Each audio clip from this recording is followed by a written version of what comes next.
কোন কোন মৌমাছি এই মধু সংগ্রহের জন্য মনে করেন 20 মাইল দূরে চলে গেছে, 30 মাইল দূরে চলে গেছে। কিসের জন্য? মধু আনতে, ওই ফুল খুঁজতে, ফল খুঁজতে। এখন নিচে মধু নিচে, ওইখান থেকে রস নিচে সে ভিতরে। এখন সে ফিরবে, এখন ফিরবো কেমনে? হে তো ওই সময় উইরে গেছিল গা, এখান থেকে মনে করেন একবারে পার হইয়া গেছে একবার ঢাকা। এখন সে ফিরবে কিভাবে? সে তো, তার কাছে তো গুগল নাই, তার কাছে তো কোনো রোড ম্যাপ নাই, তার কাছে তো মাইল স্টোন নাই, মানে মাইল ফলক নাই, কিচ্ছু নাই। আছে এমন কিছু তার কাছে? সুবহানাল্লাহ। রব্বুল আলামিন বলে ওয়াউহা, যেহেতু আমি বলছি পুরা ব্যবস্থাপনাটা আমি আল্লাহ নিয়ন্ত্রণ করি, আমি আল্লাহ এই 30 মাইল দূরে হোক, 30 মাইল দূরের থেকে মৌমাছিকে ফিরবার পথে তার ঘর কোনটা, তার বাসা কোনটা, ওইটা আমি আল্লাহ নিজে তাকে রাস্তা বলে দেই। ফাসলুকি সুবুলা রাব্বিক, আল্লাহ বলে আমি মৌমাছিকে বলি চলো, ফিরতো। মৌমাছি যেন আল্লাহর দিকে তাকাইয়া বলে রব্বে করিম, আমার বাসাটা কোথায় রাইখা আসছি আমার তো মনে নাই। আল্লাহ তাআলা বলেন আমি পথ দেখাচ্ছি, তুমি চলতে থাকো। যুলুলান, আরামসে, আরামসে, কোনো বাধা হবে না, কোনোখানে ভুল হবে না। 1 মিনিট থমকে দাঁড়াইতে হবে না, 1 মিনিট কেউরে জিঙ্গাইতে হইব না। আমি রাস্তা দেখাবো, তুমি চলতে থাকবা। হে নবী, আপনার রব আল্লাহ তিনি ওহী করলেন ইলান নাহাল, মৌমাছির প্রতি। মৌমাছির প্রতি আল্লাহ আদেশ করলেন। ওহী করলেন মানে কি করলেন? আদেশ করলেন। মৌমাছির প্রতি আল্লাহ তাআলা এখানে 3টা আদেশ করছেন, 3টা আদেশ। মৌমাছির দ্বারা আল্লাহ তাআলা একটি চাক তৈরি করে, বাসা তৈরি করে, এরপরে তার দ্বারা মধু বের করবেন, মধু বানাবেন আল্লাহ তাআলা। এই মধু বানানোর জন্য মৌমাছিকে নির্বাচন করা থেকে শুরু করে কি কি করতে হবে, গোটা বিষয়টা, গোটা প্রোগ্রামটা, গোটা প্রকল্পটা আল্লাহ বলেন আমি সরাসরি ওয়াহির মাধ্যমে একাই আমি নিয়ন্ত্রণ করি, আমি বলতে থাকি, মৌমাছি করতে থাকে। সুবহান, সুবহান। একবারে সংক্ষেপে আগে মুখে কথাটা বোঝেন, তারপরে তর্জমাটা বুঝবেন।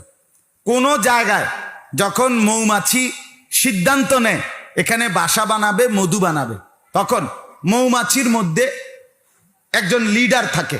এই লিডার একটু বড়সড় মৌমাছি হয়, একটু ভিন্ন রঙের হয়, দেখতে সুন্দর হয়, সেটাকে রানী মৌমাছি বলে। এই মৌমাছি নির্দিষ্ট জায়গা নির্ধারণ করে এই জায়গার মধ্যে 3 সপ্তাহে 6 থেকে 12,000 ডিম পারে। এরপরে তাকে কেন্দ্র করে আপনার তার পাশে অনেকগুলো মৌমাছি এসে জমা হয়। তো সে তাদেরকে নিয়োগ দেয়, মানে তার এই বাসা বানানোর কাজে সে এই মৌমাছি রানীটা এগুলোকে নিয়োগ দেয়, মানে এরারে সে গ্রহণ করে। গ্রহণ করার পর এই রানী মৌমাছিটা আপনার এই যেই মৌমাছিগুলো তার পাশে আসলো এগুলোকে সে দায়িত্ব বন্টন করে দেয়, দায়িত্ব দেয় আর কি, একদম নিখুঁত দায়িত্ব, হিসাব করা। এক গ্রুপের দায়িত্ব হলো যেই বাসাটা চাকটা বানাবে এই চাকটার পাহারাদার, দারোয়ান, এই হলো এক গ্রুপ। 2 নাম্বার, এক গ্রুপের দায়িত্ব হলো ডিম যে ফুটাইছে এই ডিমের পাহারাদার। 3 নাম্বার, আরেক গ্রুপের দায়িত্ব হলো ডিম থেকে যে বাচ্চা ফুটবে নতুন, এই বাচ্চা ছোট্ট এগুলোর তদারকি করা, এগুলোর পাহারাদারি করা, এটার দায়িত্ব হলো, এটা এক গ্রুপের দায়িত্ব।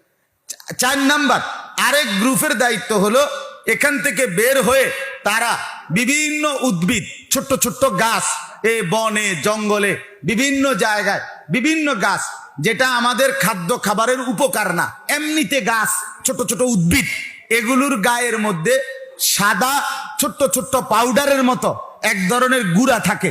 এই গুঁড়া এগুলো সংগ্রহ করে এক ধরনের মৌমাছি।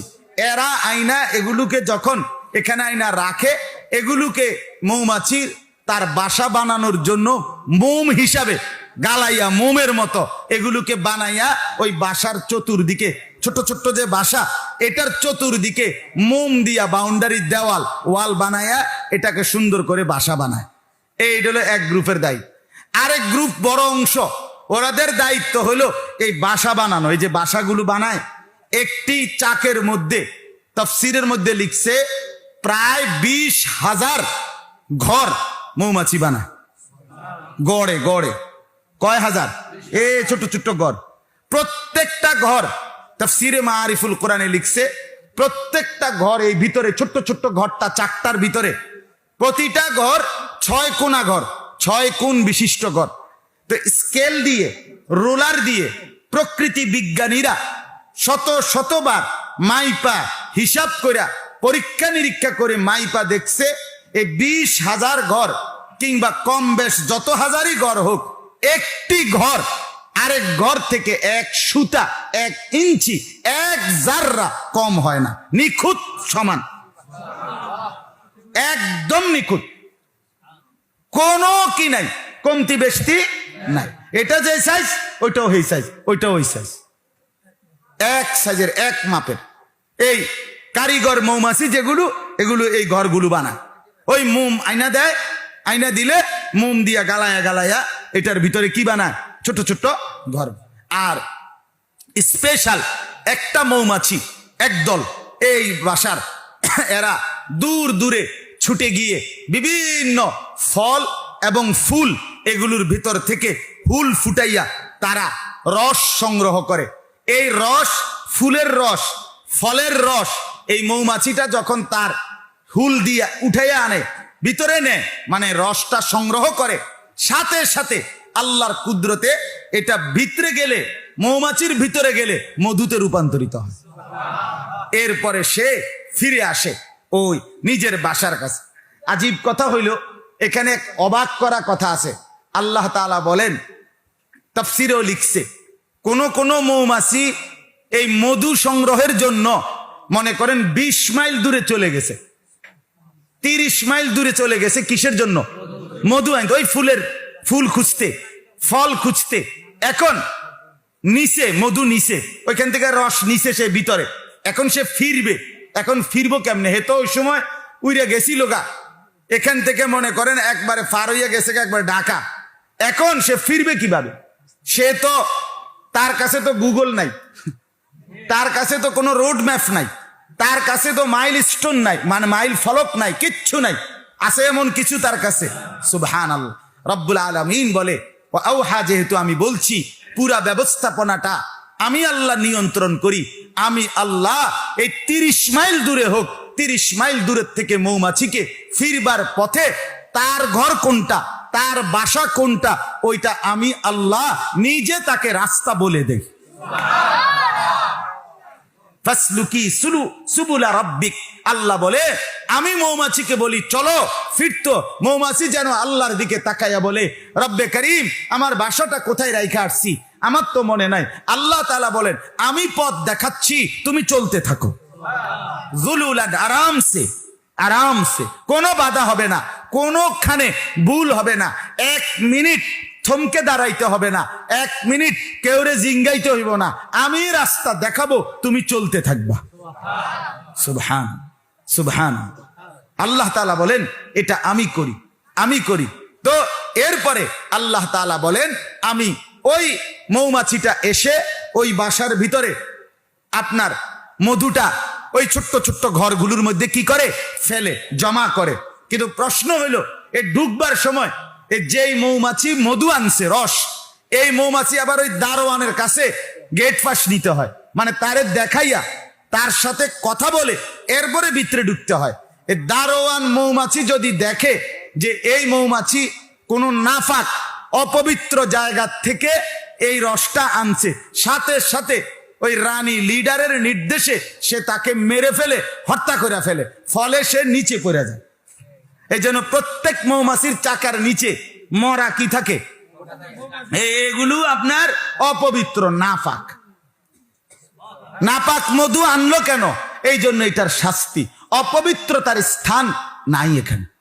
রব্বুল আলামিন বলেন, আমি মৌমাছিকে প্রথম বলে দিছি, রানী মৌমাছিকে বাসা বানাইবার জন্য তুমি যে জায়গা নির্ধারণ করবা, উঁচা পাহাড়ের উপরে অথবা গাছের উপরে, অথবা যেই বাড়ির দেওয়াল, যেই বাড়ির চাল একদম উঁচু, এই উঁচু চাল এত উপরে যেন বিশুদ্ধ বাতাস আসা যাওয়া করে, কোনো নাপাকি, নোংরা, ময়লা, অপরিচ্ছন্ন কিছু যেন ওইটার মধ্যে না আসে, এরকম পবিত্র উচ্চ জায়গায় বাসা নির্ধারণ করো। সেখানেই আমি আল্লাহ মানবের জন্য শ্রেষ্ঠ খাদ্য, পানীয় এবং তাদের চিকিৎসার একটি বড় ঔষধ হিসাবে মধু তৈরি করতে থাকছি। সুবহান সুবহান। শেষ কথা।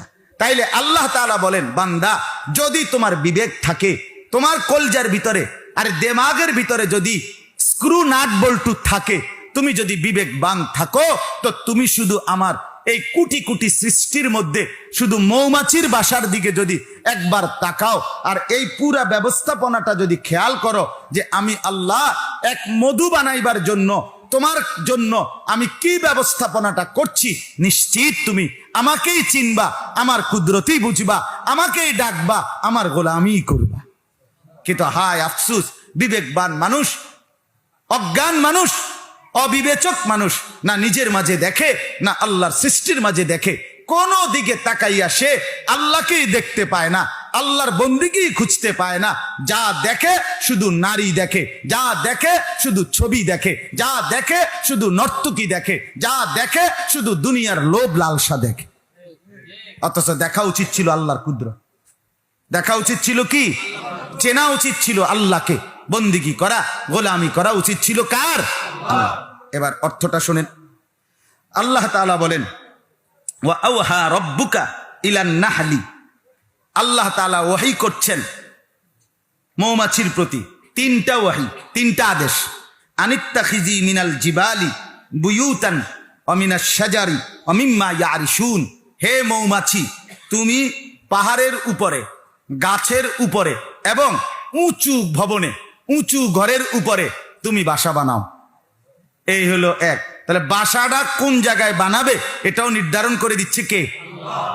এক। দুই নাম্বার, সুম্মা কুলি মিন কুল্লিস সামারাত, আমি আল্লাহ তাআলা যেই ফল ফুল নির্ধারণ করে দিয়েছি, এই সব ফল ফুল থেকে এবার তুমি ছুটে গিয়ে, উড়ে গিয়ে সেখান থেকে খাও, মানে ফলের রস খাও, ফলের রস, ফুলের রস তুমি বক্ষণ করো। তো এলো দুইটা আদেশ। তিন নাম্বার, ফাসলুকি সুবুলা রব্বিকা যুলুলা, আরামসে উন্মুক্ত ভাবে কোনো বাধা বিপত্তি ছাড়া আমি আল্লাহর নির্দেশিত পথ ধরে তুমি আবার পুনরায় তোমার ঘরে ফিরে আসো। এই কয়টা হলো? এবার আল্লাহ বলেন, এই তিনটা কাজ করাইয়া মৌমাছিকে যখন আমি আইনা তার বাসার ভিতরে মধু ফেলাই। আচ্ছা, আরেকটা আজীব কথা শোনেন। তাফসিরের মধ্যে আমি এই জীবনে তাফসির এটা সুন্দর একটা আজীব জিনিস পড়ছি, যে পৃথিবীর বহু মানুষ গবেষণা করে দেখতে চাইছে যে মৌমাছি যে মধুটা ফেলে এই বাসাটার ভিতরে রাখে, এই মৌমাছির মধুটা এটা কি তার মুখ দিয়া লালার মতো বের করে, না তার পেছনের রাস্তা দিয়া পায়খানার মতো বের করে, এইটা পরীক্ষা করতে চাইছে। মানে মধুটা মৌমাছির কি বিষটা আকারে বের হয় নাকি লালা আকারে বের হয়। বহু বড় বড় দার্শনিক পণ্ডিত এটা নিয়ে গবেষণা করে দেখছে। আপনার কাচের চারদিকে কাচ দিয়া চাইছে, স্বচ্ছ কাচ, কিন্তু যতক্ষণ পর্যন্ত মৌমাছির ওই ছোট্ট ঘরে চারদিকে মোমের দেওয়াল 100 পুরা আবৃত না হয়, না ঢাকে, ততক্ষণ পর্যন্ত অন্ধকার না হইলে, আবৃত না হইলে মৌমাছি এই মধুটা রস এটা ফালায় না, না এটা ফেলেই না। এটা তোমার বাপেরও ক্ষমতা নাই হেরে আতফাও দইরাও হে ফালাইতে। আগে আমাকে পর্দায় রাখো, আমার পর্দা ঠিক করে দাও, তারপরে আমি আমার কি সঞ্চিত সম্পদ, শ্রেষ্ঠ নিয়ামত এই মধু দান করব।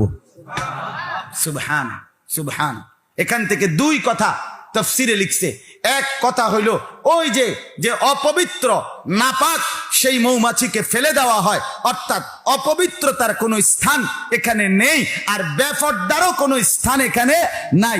এজন্য যেই যুবক তোমরা অপবিত্র চেহারায়, সুরতে, শরীরে, গঠনে তোমরা যারা অপবিত্র, তোমরা একেবারেই সামান্য একটা পবিত্র মৌমাছি যে মধু বানায় তার সমান মর্যাদাও তোমরা রাখো না, বরং তার চাইতে নিকৃষ্ট একটি প্রাণী হিসাবে অপবিত্র ছেলেরা গণ্য।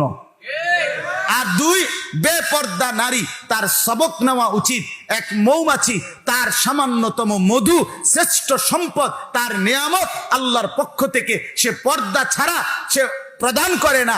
এক নারীরও উচিত তার পর্দা, তার লজ্জা, তার ইজ্জত, তার সতীত্ব এটা যেন না হারায়। এটা যখন তার থাকে না, কোনো মেয়ের, কোনো নারীর, কোনো স্ত্রীর, কোনো বোনের যখন লজ্জা থাকে না, পর্দা থাকে না, সতীত্ব থাকে না, ইজ্জত থাকে না, খোদার কসম তার কিচ্ছু থাকে না, কিচ্ছু থাকে না, কিচ্ছু থাকে না।